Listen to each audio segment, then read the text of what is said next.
Hello दोस्तों, welcome to my new video and guys, आज के वीडियो में कोई स्क्रिप्ट नहीं है। आज मैं बात करना चाहता हूँ जो अभी आस पड़ोस में मैंने फील किया है। आज वैसे भाई दूज है तो आप सभी को हैप्पी भाई दूज। अभी रिसेंट में धनतेरस था।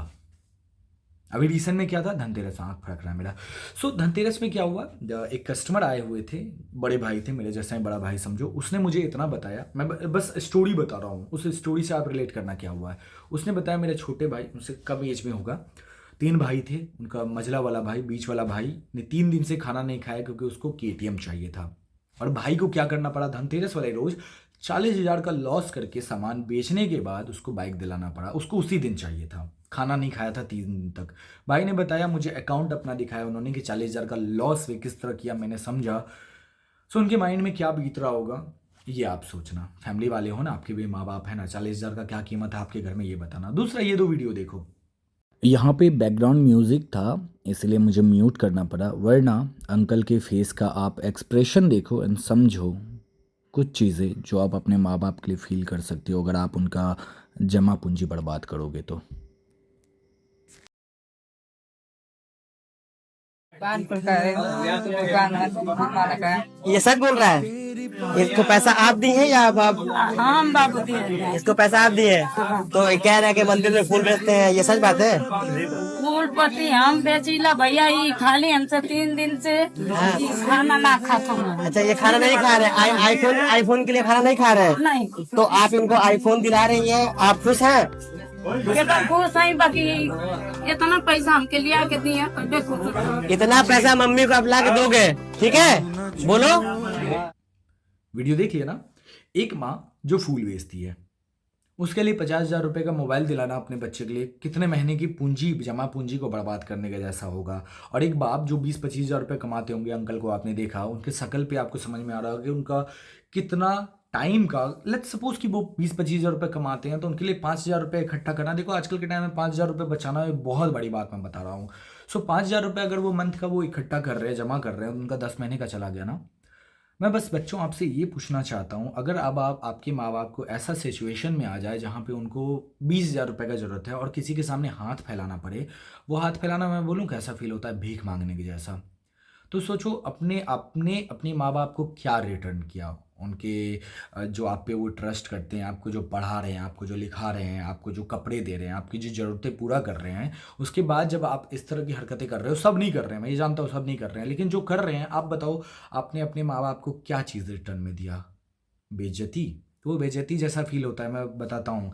आपके माँ बाप अगर किसी से उधार लेते हैं ना, उसके सामने कभी सर उठा के नहीं चल पाएंगे, जबकि उनको पता था कि उनके पास पैसा था, लेकिन आप हमारे सुपुत्र सुपुत्री के चक्कर में उन्होंने वो पैसा, जमा पूंजी बर्बाद कर दिया ऐसे चीज़ के चक्कर में जिसमें बेटे या बेटी को क्या करना है, मार्केट में शो ऑफ करना है, अपने फ्रेंड सर्कल में शो ऑफ करना है।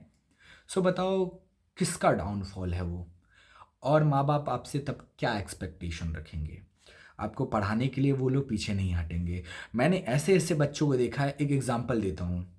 आप जानते हो फेरी वाला क्या होता है? मैं एक बच्ची को जानता हूँ जिसके माँ बाप, बाप का तो माँ का नहीं बोलूँगा, माँ बाप समझो, पापा, हमारे एरिया में नहीं, जिधर भी उसका घर है वहाँ पे वो साइकिल पे कपड़ा बेचते हैं, साइकिल पे कपड़ा बेचते हैं। और उसके माँ बाप उसको बेस्ट कॉन्वेंट स्कूल में पढ़ाने की कोशिश कर रहे हैं। वो उसको सरकारी स्कूल में भी पढ़ा सकते हैं, लेकिन बेस्ट कॉन्वेंट स्कूल में पढ़ाते हैं। सोचो उसके माँ बाप का क्या रहा होगा, कि वो जो भी होगा इन द एंड, उनका कभी मैंने सुना नहीं है फूड, उनका जो फ़ी है वो डिले हुआ है या मतलब रह गया, बाकी रह गया, वो कभी डिले नहीं करते हैं। और बच्चे भी पढ़ने में टॉपर है, उसको पता है उसके माँ बाप उसके लिए क्या कर रहे हैं। तो सोचो, माँ बाप, फेरी वाला एक इंसान जो गवर्नमेंट स्कूल में पढ़ा सकता है, उसको पता है मेरा उतना कमाई नहीं है, लेकिन फिर भी वो अपनी बच्ची को बेस्ट स्कूल में प्रोवाइड कर रहा है। और एक बच्ची है जो समझ रही है उसके माँ बाप का सिचुएशन। बताओ कितना अच्छा लगता होगा बात करने में, इसलिए मैं बात कर रहा हूँ। दूसरा, एक बच्चा है, वो अभी मेडिकल कॉलेज में है। उसको 12th में उसके मम्मी पापा ने पूछा था, मुझसे भी पूछा था, क्योंकि सब जानते हैं मैं मोबाइल के बारे में बात करता हूँ। उसके माँ बाप ने पूछा था कौन सा मोबाइल दिलाया जाए, तो उसने बोला सर अभी मोबाइल नहीं चाहिए। मैंने 2-3 मोबाइल सजेस्ट किया था उसके बजट के अकॉर्डिंग। उसके पापा का बजट उस टाइम में 4 साल पहले 40,000 का बजट था। सोचो कौन कौन सा मोबाइल आ सकता था उस ज़माने में। उसने बोला सर रहने दीजिए, मम्मी का मोबाइल चला लेंगे। उसने मम्मी का मोबाइल चलाया। एंड जब वो मेडिकल कॉलेज में चला गया, अभी कोलकाता में है, अब बताओ उसका जो है, उसके माँ बाप ने उसको बेस्ट मोबाइल दिलाया।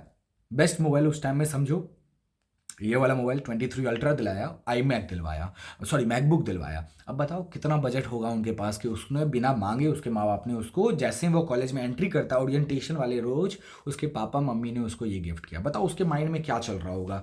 लेकिन वो मुझे बताता था, मैं उसको पढ़ाता था एज अ बड़ा भाई, उसको वो बताता था सर मम्मी पापा के ऊपर प्रेशर देना नहीं चाहते हैं, अभी पढ़ रहे हैं ना, पढ़ लेंगे ना, जब अच्छा रिजल्ट आ जाएगा ना, ऐसे बोलता जब अच्छा रिजल्ट आ जाएगा ना तब मम्मी पापा को बोलेंगे।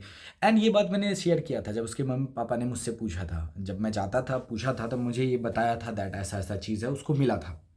तो बताओ बच्चे भी ऐसे होते हैं, लेकिन ऐसे बच्चे जो माँ बाप की मजबूरी नहीं समझते हैं, जो माँ बाप का ये नहीं समझते फाइनेंशियल कंडीशन क्या होने वाला है, क्या सिचुएशन होगा, क्या उसके माँ बाप को हाथ फैलाना पड़ेगा किसी के सामने, या सोचो ना उस बड़े भाई के दिमाग में क्या आया होगा 40,000 लॉस करने के बाद। भाई को मोबाइल मिल गया, सॉरी KTM का बाइक मिल गया, कोई बड़ी बात नहीं है, भाई दिला सकता है, 40,000 लॉस किया है तो दिला सकता है। लेकिन सोचो 40,000 रुपये कमाने के लिए आपके, मैं आपसे पूछ रहा हूँ जो आप वीडियो देख रहे हो, आपके फैमिली में 40,000 रुपये कितना मायने रखता है, मुझे ये बताना प्लीज़, कमेंट करके बताना, ये जानना चाहता हूँ क्योंकि मेरे वीडियोज़ देखने में बहुत लोग मुझे भैया बोलते हैं। तो एज अ भैया मैं आपसे पूछ रहा हूँ कि आप लोग की फैमिली में 40,000 रुपये कितना मायने रखता है, या 50,000 रुपये का अगर आप मम्मी पापा से मोबाइल मांगोगे और आपको पता है कि मम्मी पापा का कमाई कितना है मंथ का, तो आपके फैमिली पे कितना प्रेशर आएगा, मुझे ये बताना कमेंट करके। क्या आप उनके ऊपर प्रेशर देना पसंद करोगे या नहीं देना पसंद करोगे, मुझे ये बताना। ये तो रहा निगेटिव बातें, पॉजिटिव भी मैंने कुछ ऐड किया, और उन सब बच्चों के बारे में बात करने मैंने जिन के बारे में मैंने पॉजिटिव बात किया, बहुत अच्छा मुझे फील होता है, दिल से खुशी मिलता है। एक और कैटेगरी के बारे में बताता हूँ। अभी रिसेंट में मैंने Vivo V40e का रिव्यू दिया था, मोबाइल में इशू आ गया है इसी के कारण, मतलब मैन्युफैक्चरिंग डिफॉल्ट।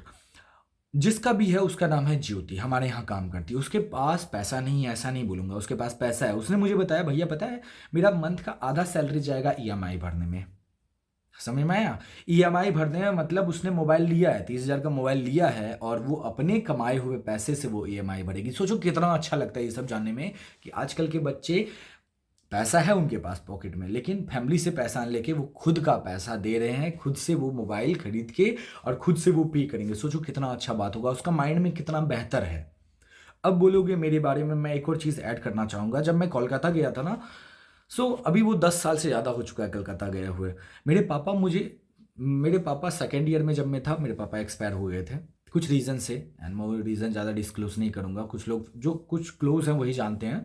ऐसे में क्या हुआ था, मेरे पापा मुझे मंथ का खर्चा भेजते थे, लेकिन मैंने कभी यूज़ नहीं किया। क्यों नहीं यूज़ किया भाई? 2 महीना का यूज़ किया था, 2 महीना मुझे एडजस्ट होने में टाइम लगा था। एंड 2 महीने के तीसरे महीने के बाद कॉलेज के बगल में मैंने एक जॉब पकड़ लिया था, एंड जो भी सैलरी आता था उसी के अकॉर्डिंग, उसी के सराउंड करते हुए जो भी सैलरी था उसमें मैंने अपना रूम रेंट देना स्टार्ट किया, उसी में मैंने खाना खर्चा, उसी में मैंने ट्रैवलिंग, सब कुछ। मेरे फ्लैट से मेरे कॉलेज तक का जो था 30 रुपये आपका रिक्शा का भाड़ा था, तो सिर्फ जाता था मैं पैदल, आता था 30 रुपये रिक्शा देके। मेरे माइंड में वो बन गया था। और जब मेरे पापा सेकेंड ईयर में एक्सपायर हुए थे तो उनका जो उन्होंने पैसा भेजा था, जो भी वो पैसा भेजते थे, उसी से मैंने अपने लास्ट ईयर का फ़ी दिया था, उसी से मैंने अपना खाना खर्चा दिया था, कुछ कुछ चीज़ों के बारे में, वरना मैं तभी भी जॉब कर रहा था। उसके बाद तो मैंने बहुत जगह जॉब किया, लेकिन मुझे स्टार्टिंग में ही समझ में आ गया था कि कुछ तो करना पड़ेगा। जब निकल गए हैं, मैंने बहुत एडजस्ट किया था। कोलकाता, ये बिहार से कोलकाता जाने के बाद मैंने बहुत ज़्यादा एडजस्ट किया था।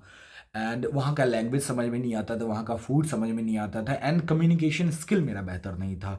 इन सब चीज़ों पे वर्क करते करते मुझे साल तो लग गए, लेकिन 2 महीने में मुझे समझ में आ गया कि मुझे क्या करना चाहिए। ये तो मुझे समझ में आ गया था। एंड हमारे जनरेशन के लोग ना, अभी के जो नए जनरेशन के बच्चे जिनकी ये हरकतें करते हैं, ऐसी हरकतें करते हैं, उनको एल जनरेशन हम लोग बोलते हैं। जानते हैं क्यों? क्योंकि आप लोग अपने माँ बाप की मजबूरियों को नहीं समझते। वो बच्चे जो समझते हैं ना, सल्यूट टू यू, बहुत अच्छा लगता है जान के आप लोग समझ रहे हो। आपको ये भी पता है आपके माँ बाप आपको प्रोवाइड कर सकते, लेकिन आप फोर्स नहीं कर सकते। लेकिन जिनका वैसा कंडीशन नहीं है, लेकिन भी फिर भी फोर्स कर रहे हो, तो मैं क्या ही बोलूँगा आपको।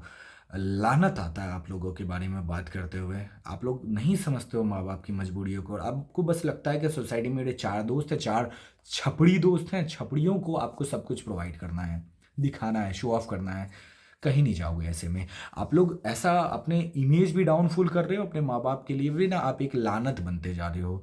एक होता है कपूत, एक होता है सपूत। सपूत सब बनना ना बहुत मुश्किल है, कपूत को भी बन जाएगा। सोचने वाली बात है कि आप क्या बनना चाहते हो। रेस्ट मैं वीडियो को ज़्यादा लॉन्ग नहीं करूँगा। एंड एज अ बड़ा भाई, इतना ही बोलूँगा, आप अपनी माँ बाप की मजबूरियों को समझो। आपको जो चीज़ प्रोवाइड किया जा रहा है वो हद से ज़्यादा, जितना उनको नहीं मिला है ना उससे ज़्यादा वो आपको प्रोवाइड कर रहे हैं।